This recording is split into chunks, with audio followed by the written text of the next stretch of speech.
All right, let's go to our third marquee matchup of the day between Tennessee and NC State in prime time. This game will be played in Charlotte.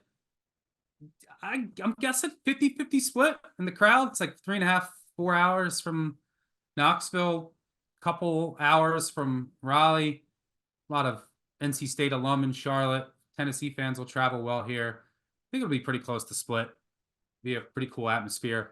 We completely disagree on this game. I will say I completely read the market wrong.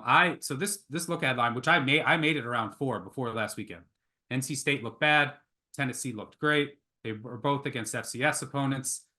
I said to myself, I just went over a touchdown, and I got a +7.5 -105. You can get much better than that now, and that's all I wanted because I just didn't react as much as the market apparently did. Now, Nico, the Tennessee star quarterback, looked great, and there's a chance that I'm underrating him and have not upgraded Tennessee enough and this offense.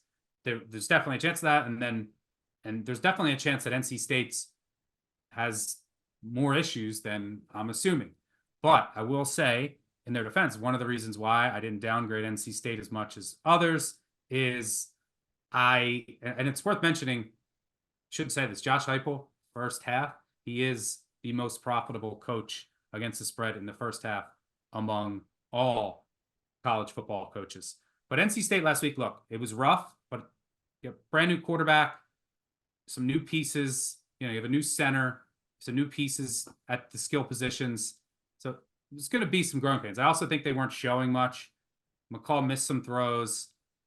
And so I think it'll be better here. I think that you can use his legs. And Tennessee's secondary is still a very, very weak area. Now, the question is, can the offensive line get any push? Can that RPO game work to get to downs where it's manageable to throw the ball, to make Tennessee respect the run? Because that Tennessee secondary, I haven't seen it tested yet, and it'll get a much better test this weekend. They've lost 3 guys to the NFL and 3 guys to Power 4 teams. That is the glaring weakness on this team. The NC State defense was a concern last week. They're still going to be without a very good safety. But if you go back and you watch that game, Peyton Wilson is a huge loss, one of the most important positions on the NC State defense.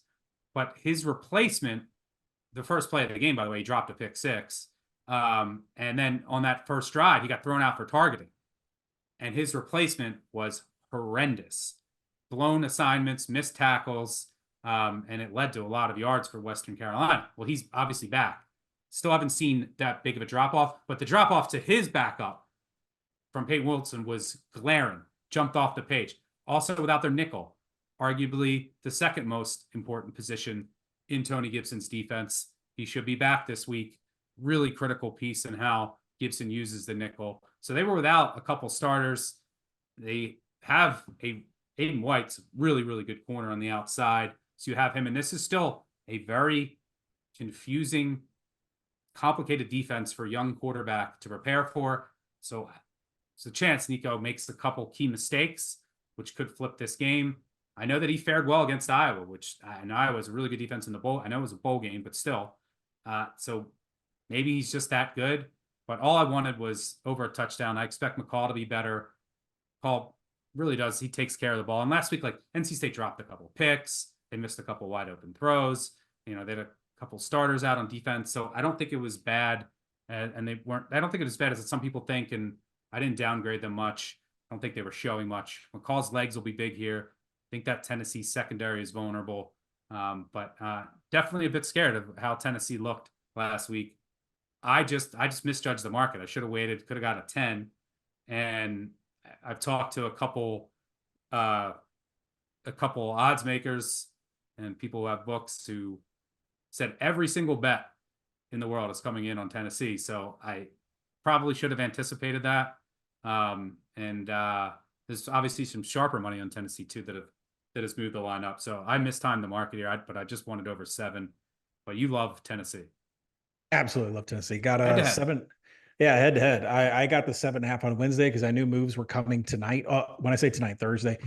Generally, not that I respect any of them, but there are service plays from places that can move lines. And those generally come in Thursday night and on Fridays. So if you're looking to get ahead of a number, that's Thursday afternoon is pretty much your deadline. kind of like totals. They get whacked by Tuesday morning and you're just stuck with, you know, the remains. I think Tennessee is going to roll here.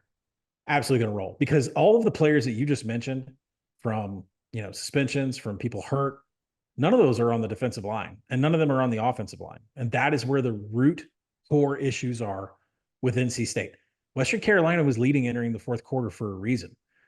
They were above national average in success rate on offense. They were creating methodical drives. That's a drive with at least 10 plays, 50 yards over 3 minutes.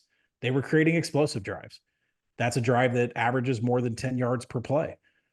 That shouldn't happen against against Tony Gibson's defense. So there are some serious problems. I mean, probably an identity problem losing Peyton Wilson. There's some problems on the defensive line because they couldn't stop anybody. 42 snaps and standard downs versus 17 in passing downs for Western Carolina. That's a problem. And nobody saw Western Carolina performing that well. It's not like they're one of the upper tier teams in FCS. So, we'll see how the defense works itself out. I think the one thing that I don't like is Tony Gibson plays cover 1 and cover 0. You can't go cover 0 against Tennessee's defense. You can ask Georgia. Offense. I'm sorry. You can't go cover 1 and cover 0, especially cover 0 against Tennessee's offense. Not the way that Heupel stretches the field. You have to commit defenders on the outside. You just can't drop a safety in a full blitz over the middle. And if you do, Nico is picking up reads like there's no tomorrow. Dante Thornton is electric. Brew McCoy is finally putting up numbers in yards per route run. He was always sub 2. He's finally starting to look the part here. That's not to say that NC State can't create explosives also, but there is nothing on the NC State defense that tells me there's going to be any resistance into getting to Nico, getting him to change, or able to stop these timing routes when Heupel's stretch expands the field, gets those wide receivers out in space. So I think Tennessee is going to be able to score continuously. Now, when you go to the other side of the ball, Grayson McCall is not protected. I love him. But he saw 9 pressures. His blindside tackle, Anthony Belton, allowed 2 of them. And James Pierce is going to line right up over that. That's not a good combination at all. That's a huge Tennessee bullet point on why you would want to take them. I agree with you on the depth chart for the secondary. It's horrific. They lost everybody in the 2 deep depth chart the Volunteers did. They've got to replace that. Chattanooga couldn't expose that. They couldn't show any of that. I do expect Casey Concepcion to have explosives like he did in the fourth quarter, but there are Look out for Justin Jolly too, the tight end for that transfer from UConn. He's a good player, who could play in the NFL. He had a huge day last week, and he had I think a huge touchdown call back on a penalty. Yeah, I haven't touched the total. I would take an over. I would take it over because I think NC State can provide their share of explosive plays, especially when they're busted because the offensive line couldn't protect Grayson McCall whatsoever. And Grayson McCall is very good with the ball, but 9 pressures from an FCS team was a little unexpected. So I do expect NC State to get theirs. I just don't expect Tennessee to be stopped here. And as long as they avoid Aiden White, he had 2 PBUs over at corner. He did allow 5 of 11 targets to get caught, but still, that's a pretty good forced incompletion rate. As long as they avoid him at corner, I don't know who he's going to get assigned to, if he's just going to play on island or play one guy, but the rest of the receivers at Tennessee are just fine in creating explosives, and that's what's going to happen here.